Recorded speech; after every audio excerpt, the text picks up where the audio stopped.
प्यारे बच्चों, मैं आपकी वर्कशीट नंबर 15 लेके आई हूँ जो आपको 7 अगस्त को मिली है और ये है क्लास 9th की साइंस की वर्कशीट जिसके अंदर हमारे पास है परमाणु द्रव्यमान। देखिए देखते हैं इसमें क्या लिखा हुआ है। परमाणु द्रव्यमान जैसा कि शब्द ही व्यक्त कर रहा है अपने आप में कि परमाणु का द्रव्यमान। परमाणु क्या है? जो सबसे छोटी इकाई है पदार्थों की, और इसका द्रव्यमान आखिर कैसा होगा देखते हैं इसमें क्या लिखा है। जिज्ञासा कहती है, ज्ञान हम जानते हैं कि परमाणु इतने छोटे कण होते हैं कि इनका कोई भी द्रव्यमान होता है या नहीं होता, और अगर होता है तो हम उसे कैसे लिखते हैं। तो यहाँ पर ज्ञान कहता है, हाँ दीदी, वैज्ञानिक जॉन डाल्टन ने कहा था कि हर परमाणु का अपना एक द्रव्यमान होता है। उन्होंने निश्चित अनुपात के नियमानुसार परमाणु द्रव्यमान की गणना भी की है। निश्चित अनुपात के नियमानुसार यानी कि जितने एक अणु में कितने परमाणु हैं उसी के हिसाब से उसका द्रव्यमान होगा। जितने ज़्यादा अणु के अंदर परमाणु होंगे, जितने ज़्यादा परमाणु उतना ज़्यादा द्रव्यमान, उनका अनुपात पे निर्भर करता है उनका द्रव्यमान। तो परमाणु द्रव्यमान को यूनिफाइड परमाणु द्रव्यमान यानी कि एटॉमिक मास यूनिट बोलते हैं, इसको इकाई में लिखा जाता है। इसको बेटा हम ऐसे भी लिखते हैं, इसको हम इंग्लिश में AMU, और इसको हम सिंपली डोनेट करते हैं U से। ठीक है, तो यहाँ पर आता है 1U, 1U द्रव्यमान कार्बन परमाणु के 1/12 भाग के द्रव्यमान जितना होता है। 1U कितने बराबर होगा बेटा? अगर हम देखो 1 लेना है, हमें उत्तर 1 चाहिए हमें, तो हमारे को क्या है अभी यहाँ देखेंगे। अगर हमें उत्तर 1 चाहिए तो हम क्या कर सकते हैं? ऐसा कर सकते हैं, तो हम ये 12 से 12 कट होगा तो हमारे पास फिर से 1 आ जाएगा। ठीक है, तो हमारे पास क्या है? 1U बनाना है हमें, 1U निकालना है। कैसे निकालेंगे? 1U का किसके बराबर दिया है उसने द्रव्यमान? कार्बन 12 के 1/12वें हिस्से के बराबर। इसमें कितने, एक कार्बन में कितने यहाँ लिखे हुए हैं? 12। ठीक है, इसका 12 इसका द्रव्यमान है। अगर उसको हम 1/12 कर दें तो हमारे पास कितना आएगा? 1U ही आएगा बेटा। ठीक है, तो हमने अब आप सोचेंगे हमने यहाँ पर कार्बन क्यों लिया है। ठीक है, मान लीजिए आप एक फल बेचने वाले हैं, ठीक है, और आपके पास जो तुला में रखने वाले आपके जो वेट्स होते हैं वो नहीं है आपके पास। ठीक है, तो आप क्या करेंगे? आप क्या फल नहीं बेचेंगे? फल तो बेचेंगे, लेकिन होगा क्या? हम क्या करेंगे, मान लो उसके पास एक तरबूज है और वो 12 किलो का है। देखेंगे हम यहाँ पर, मान लो ये जो तरबूज है उसके पास कितना है? 12 किलो का है। उसने क्या किया, इस 12 किलो के तरबूज को 12 पीसेस में काट दिया। तो हर एक तरबूज के एक पीस का वजन कितना हुआ? 1 किलो। तो वो इस 1 किलो वाले तरबूज को इस्तेमाल कर सकता है दूसरे फल नापने के लिए, कर सकता है। मान लो ये सेब है या कुछ और है, जो भी आप मानना चाहो। वो कितने चढ़े? 2 आए 1 किलो में। तो हो सकता है टमाटर कितने आ जाए? 4।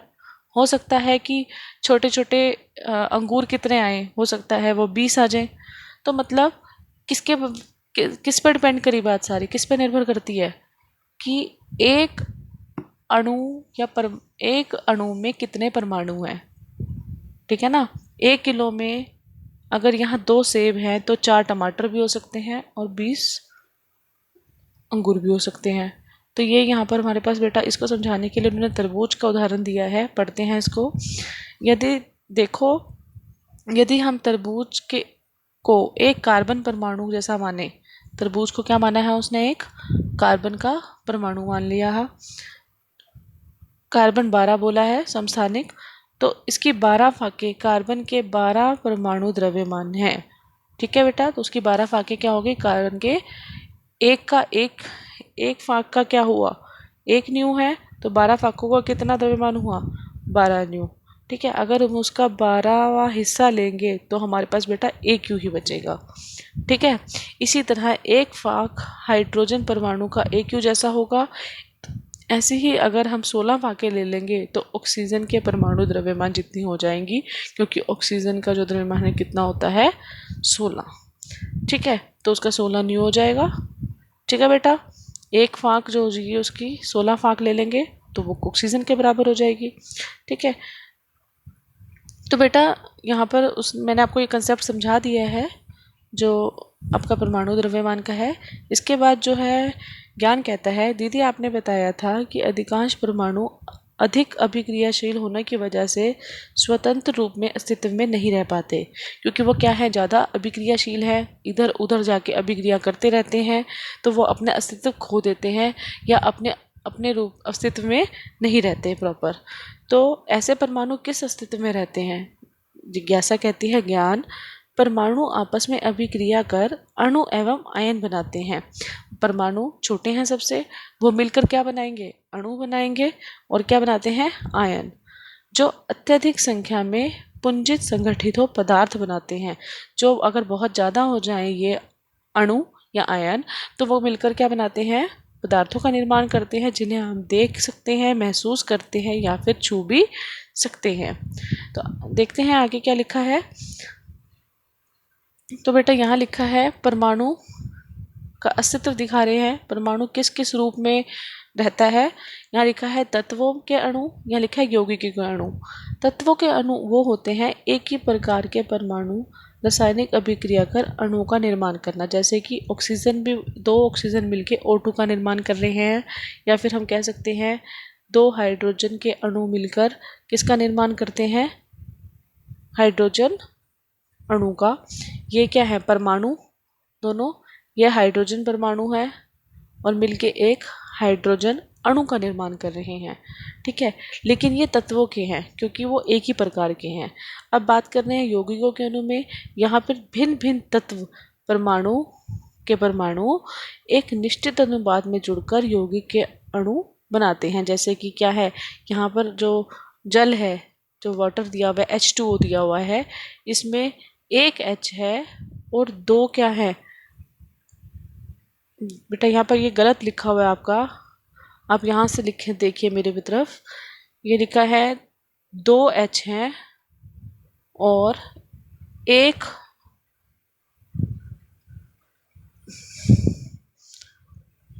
आपका जो है वो यहाँ पर ऑक्सीजन है, मिलके क्या बना रहा है, H2O। इसको जल भी कहते हैं, इसको जल भी कहते हैं।